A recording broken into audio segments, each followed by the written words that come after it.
J'ai le CAP de rappeur, le BEP de toaster, le brevet d'aptitude à la fonction d'animateur, une maîtrise du microphone, le bac de rime qui résonne. Dis-toi simplement que Claude MC cartonne. Après le bac, j'attaque la fac, puis la fac est passée. Autodidacte du rap, telle est la vérité.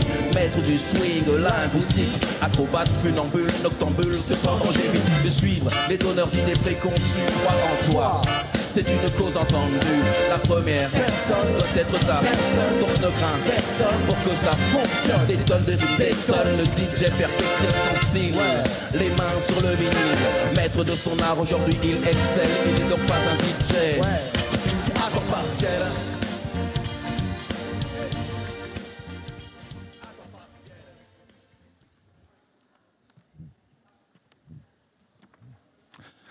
Bonjour.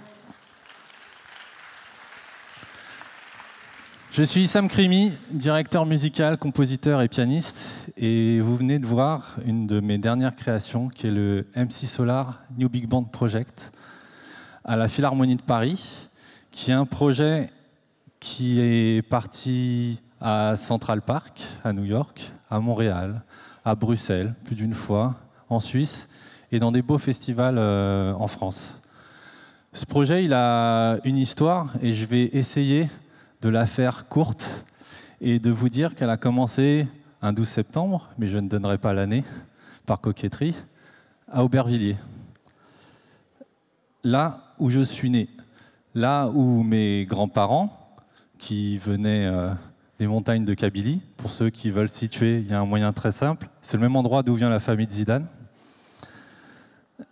qui sont venus là et qui ont fait mes parents et qui ont eu un mantra, quelque chose qu'ils nous ont tout le temps dit: sois bon à l'école, va au conservatoire, on n'y est pas allé, et surtout, n'oublie jamais qu'il y a aussi des choses plus grandes qui sont le monde en dehors de tout ça. Et c'est vrai que cette chose-là, ça a toujours résonné dans ma tête, et c'est ce qui a fait qu'un jour, j'ai découvert la musique, et je dirais même que la musique m'a sauvé. Mais j'ai pas découvert une musique, j'ai pas découvert celle du conservatoire. C'est-à-dire, certes, j'ai pris plaisir à jouer ce que certains appellent les 3 B, Bach, Beethoven, Brahms. J'ai pris plaisir à découvrir ce qu'était une portée, j'ai pris plaisir à comprendre les notes, j'ai pris plaisir à comprendre les rythmes, mais j'ai aussi pris plaisir à écouter des albums de hip-hop, à écouter les albums de rock. Il y avait une époque où on était au moment de Nirvana et de Rage Against the Machine. J'ai pris plaisir aussi, en continuant à aller plus loin, à découvrir aussi des cultures des autres mondes, des musiques qui pouvaient venir d'Asie, des musiques qui pouvaient venir d'Afrique, des musiques qui pouvaient venir d'Amérique du Sud. Et je me suis dit, tiens, c'est marrant, la musique, ça m'a permis d'être avec le monde, de découvrir le monde le plus joyeusement possible et sans fin. Alors dans tout ça, en vérité, j'étais quand même un peu perdu. J'ai jamais compris pourquoi il y aurait une opposition entre classique et hip-hop, entre rock et hip-hop. Certains ont peut-être vécu ce fameux moment des batailles de t-shirts à l'école. Je n'ai jamais compris pourquoi il y aurait quelque chose de moins profond, de moins érudit sur tout ce qui est la musique indienne et que la musique occidentale qu'on a composée. Mais par contre, dans cette perte, on va dire, j'ai découvert des choses. Alors je ne sais pas, ça m'a fait penser, quand je me disais, je viens de dire un peu perdu, il y a un livre pour enfants de Christophe Ton, d'une petite chouette qui tombe du nid de sa mère et il est un peu perdu. À ce moment-là, il y a un écureuil qui lui prend la main et qui lui dit « C'est elle ta maman ?» Et il lui présente une grenouille et l'écureuil fait la chouette fait « Non ». Et ainsi de suite, comme ça, on fait tous les animaux jusqu'à qu'il découvre sa maman.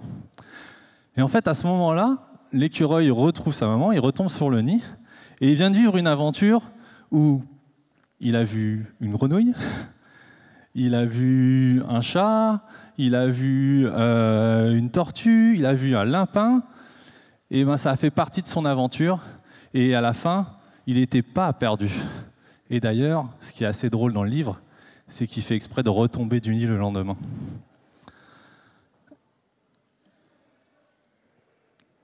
Alors, je reprends mes notes. Excusez-moi.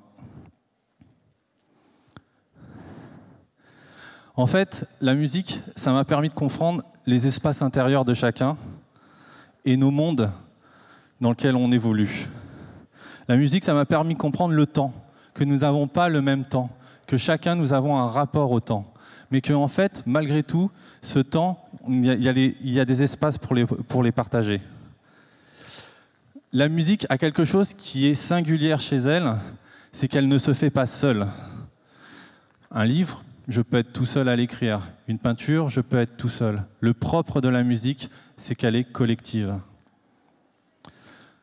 L'autre singularité de la musique, c'est que la musique, elle se nourrit des autres pour se nourrir elle-même et pour aller plus loin. Ce matin, il y a eu quelques évocations des mondes d'avant musicaux. J'ai toujours cette anecdote de Bach. À l'époque de Bach, en fait, on pouvait exercer son métier de musicien si on avait la protection d'un duc. En Allemagne, on avait la protection d'un duc. Mais bien sûr, la protection était en échange d'écrire pour l'Église à chaque moment, ou à chaque événement important. Mais Bach, il aimait tellement la musique, il se promenait aussi dans la rue, qu'il a écrit une musique dite profane. Et d'ailleurs, cette musique profane, vous la connaissez toutes, parce que ne serait-ce que les suites pour violoncelle qu'on entend dans les 3/4 des pubs ou des films qu'on voit, disons que toute cette musique a fait que Bach s'est nourri, il est sorti, il a entendu des chants et il a créé autrement. Et Bach a un casier judiciaire beaucoup plus conséquent que n'importe quel, que les 3/4 des artistes de rap d'aujourd'hui. Car à cause de ça, il a fait de la prison. Mais bon, il y a un autre duché qui a réussi à le faire sortir en disant « on n'emprisonne pas Bach ».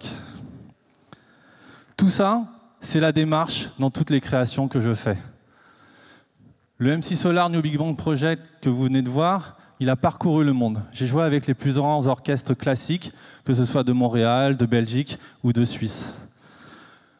J'ai créé le hip-hop symphonique il y a maintenant 9 ans, qui réunit les plus grands artistes de rap d'aujourd'hui avec l'un de nos plus grands orchestres de la planète, l'Orchestre Philharmonique de Radio France. Et les artistes de rap, je n'ai pas fait d'exclusion. Vous avez bien autant eu IAM, MC Solar, Arsenic, que Nino, SCH et toute la nouvelle génération. Tout ça, c'est ce qui m'a animé pour aussi créer Gatsby le Magnifique avec le rappeur Fianso, que vous connaissez maintenant comme acteur, Sofiane Zermani, qui s'est créé au Festival d'Avignon et qui a fait un Châtelet complet pendant des semaines.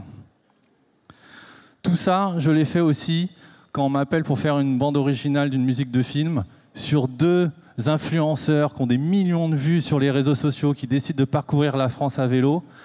On me demande de faire de la musique autour de ça. Donc Golo et Richie, produit par Hugo Célignac, dont on parlait tout à l'heure.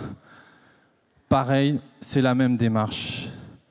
Quand on fait une lecture de Frères d'âme de David Diop, magnifique livre, peut-être un des beaux romans de ces derniers temps qui renouvelle la langue française, qui d'ailleurs, alors d'après ce que j'ai compris, le seul roman français de l'histoire du roman français à avoir le Booker Prize international. Donc quand on fait une lecture au Festival d'Avignon avec Omar Sy, c'est la même démarche. Quand Prose, créé à la Cité internationale de la langue française, va jouer en dehors de France, nous jouons à Berlin avec les musiciens du Philharmonique de Berlin. Et je peux vous confesser mon émotion à ce moment-là de jouer avec ce qui sont mes idoles. Je n'ai jamais osé, j'ai essayé un peu pendant la soirée, mais d'avoir joué avec des musiciens qui m'ont fait pleurer, qui m'ont ému sur les plus belles pages symphoniques, c'était un moment très important. La manière dont je le fais, c'est de réunir des talents, c'est-à-dire l'expression la plus belle que chacun peut donner, celle dans laquelle on fait un effort pour s'élever au rang d'art. Je ne veux jamais dénaturer ou pervertir. Je ne crois pas que la réunion des gens, c'est dénaturer les gens. Je crois que la musique, la création permet ça. C'est ce que je veux dire et qui est pour moi très important, et toutes mes créations seront dans ce sens-là. Plus je crée, plus j'apprends. Plus j'ai réalisé, plus j'écoute. Je sais que je suis encore ce petit bébé chouette, mais je me réconforte en ajoutant ce que j'ai appris par une autre allégorie, celle de la chouette d'Hegel. Quand le travail est passé, je me pose la nuit et j'étudie à nouveau. Créer, c'est être soi et les autres. De là, tout le monde rayonne. Je dirais même qu'il existe une formidable voie de confiance en l'humanité. Créer ne détruit pas. Il ne détruit pas soi et il ne détruit pas l'autre. En France, en Europe, nous avons une belle histoire. D'ailleurs, Pharrell Williams vient nous l'apprendre. La création, c'est ce que nous avons, s'il faut être chauvin un peu, nous avons des milliers d'années de création. Même si Google est performant, les milliers d'années seront toujours là. Et je vous invite à créer, comme vous pouvez le faire en musique, en art, à entreprendre, ne pas être maître, surtout quand on voit parfois ce que les désirs de maître donnent en opposition, en destruction de l'autre. Soyez pleinement, puissamment vous, c'est être puissamment les autres. Les humanités se partagent, et il y a un avantage aussi à la création musicale. On ne dit pas faire de la musique, mais on dit jouer. Alors je vous invite à jouer, et je vous remercie.